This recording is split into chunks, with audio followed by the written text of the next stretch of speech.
because I'm having a tough time justifying intermittent officers who aren't trained properly, in my opinion, that don't go to a full-time academy. In fact, earlier in your presentation, you touted training and how it eliminates liability, it minimizes it, yet you want to bring back officers that haven't been to a full-time academy. And according to the Mass Criminal Justice Training Council, you have 270 days with the waiver to go to a full-time academy. Is that correct?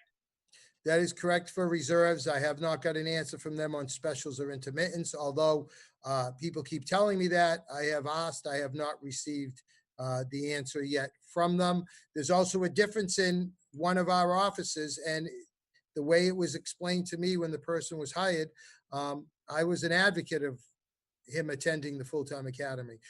But again, we all have bosses, and it's my understanding, not my understanding, my knowledge that the intent was this year under different leadership that that person was attending a full-time academy.